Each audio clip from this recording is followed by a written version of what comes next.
inclusive dos concurseiros que estão ali prestando, porque para que você vai perder tempo?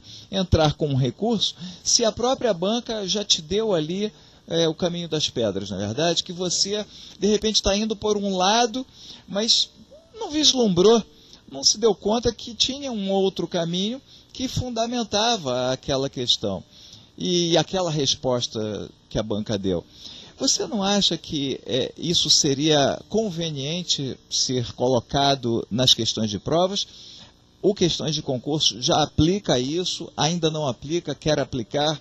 Qual o seu objetivo, o seu foco com relação a esse procedimento? No site, por ele ser um site colaborativo, a gente colocou uma opção das pessoas sempre poderem comentar as questões, até para ajudar os demais, eles sempre estarem trocando ideias sobre a questão. E aí sempre surge essa dúvida, principalmente quando as questões são anuladas, as pessoas estão sempre comentando, poxa, mas essa questão estava errada e os caras mantiveram o gabarito e tudo. Então a gente procurou criar condições para as próprias pessoas comentarem as questões no site e dessa forma enriquecer o conteúdo e ajudar a elas no estudo delas. E se porventura alguém fizer comentários equivocados, não de forma proposital, mas tiver ali uma certa visão, claro, você vai defender o seu ponto de vista, você é livre, inclusive, para criar doutrinas, mas você ali abrindo o leque, comentários de pessoas, de concurseiros. Existem também comentários de professores? Eles podem comentar aquela determinada questão, ou comentários da banca, ou pegar fundamentações que alguma banca já tenha dado em algum recurso e aplicá-la ali para o concurseiro ter mais segurança na hora de estar fazendo aquela questão e sabendo o porquê levou aquela resposta? O importante na hora que a pessoa está resolvendo a questão, muitas vezes ela tem que colocar na cabeça dela que ela não deve seguir a doutrina ALB, ela tem que seguir o que a banca determina. E muitas vezes aquilo vai contra até a doutrina majoritária relativa àquele assunto. Até porque a prova é objetiva, né? Objetiva. E às vezes a banca tem um direcionamento completamente oposto ao que todo mundo imagina que fosse o correto. Então é importante que as pessoas estejam sempre comentando, justamente para que se chegue a um consenso de qual é a direção que a banca tome. Que a banca normalmente costuma tomar. Tá certo. Hermínio, me diz uma coisa. Você já estudou em algum curso preparatório, se preparando para concurso público? Não, ainda não. Ainda não. Você estuda em casa?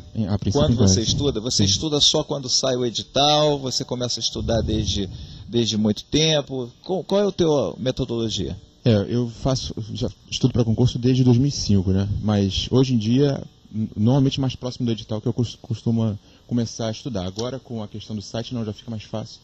Eu tenho uma ferramenta melhor para poder estudar. Tá. Agora, você acredita que é indispensável estar em sala de aula para fazer um bom curso preparatório?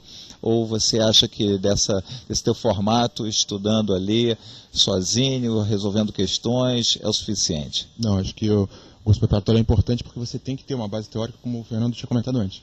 Você tem que ter alguma base teórica, no princípio, para aí você poder buscar a sua maneira de estudar. Então, tipo assim, hoje em dia, estudando em casa, eu não vou conseguir um resultado como eles conseguiram, porque eu não tenho uma base teórica tão grande de um curso preparatório, né? E não tenho condições hoje de chegar e falar, eu vou estudar dessa maneira porque com o que eu já sei, eu acho que isso aqui vai dar certo. Então, eu acho que tem que juntar as duas coisas, na verdade. A teoria vai complementar o exercício e o exercício vai complementar a teoria. Agora, se pudesse mensurar, Silvio, que percentual você atribuiria ao estudo? A forma de estudar?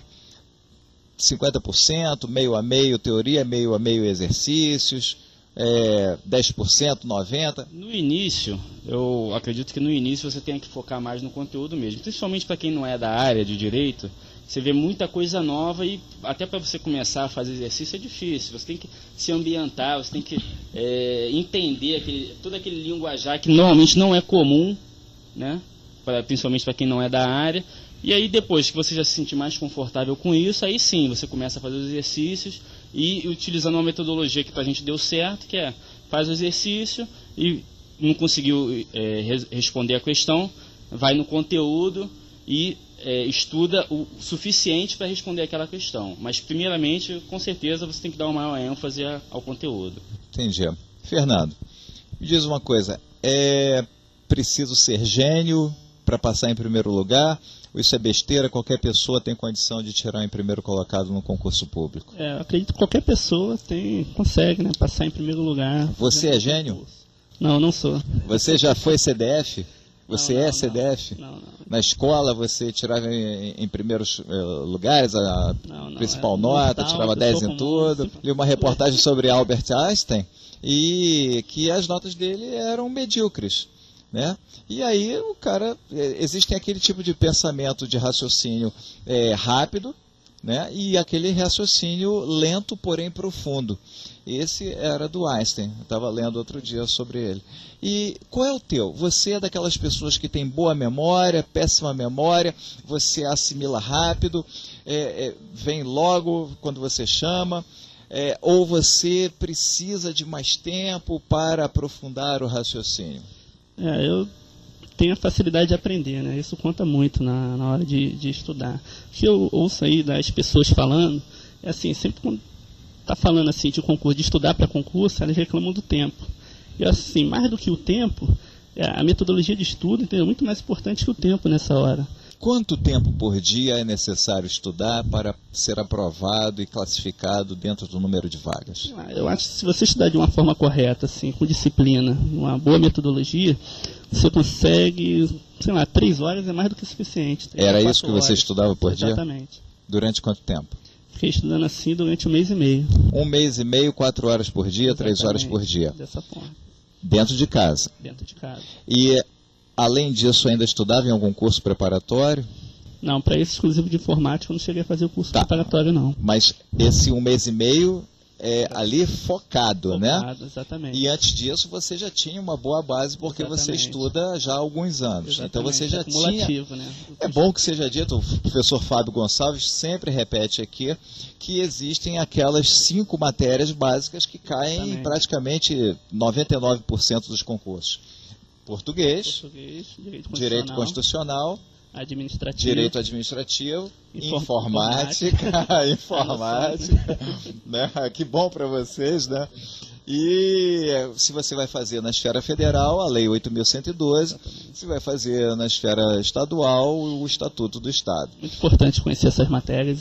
Se você vai fazer na área, uma área mais específica, então você só tem que complementar aquela matéria da área específica. Se você vai fazer TRE, direito eleitoral, a área fiscal, contabilidade, AFO.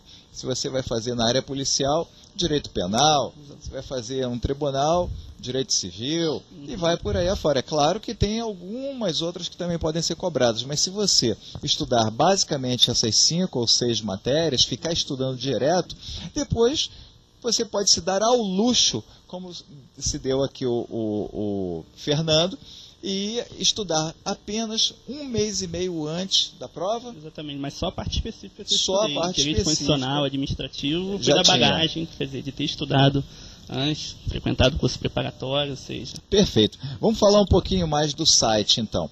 Esse site, é verdade que ele é totalmente gratuito? Sim, é um site totalmente gratuito. Como eu disse, né, foi um site assim, que surgiu de uma necessidade nossa. Então, quer dizer... ajudou bastante, né? Tanto eu quanto o Silvio, a nós estudarmos.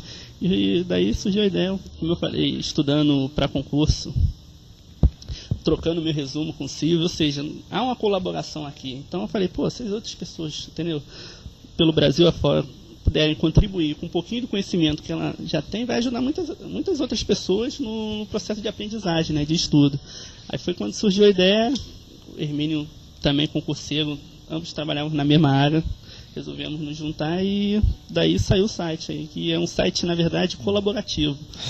Site ou é uma comunidade? Ou os dois? Tudo iniciou com um pouco dos dois. Tudo iniciou, na verdade, é um site... porque a gente está acostumado com a palavra comunidade atrelada ao Orkut, não é verdade? Exatamente.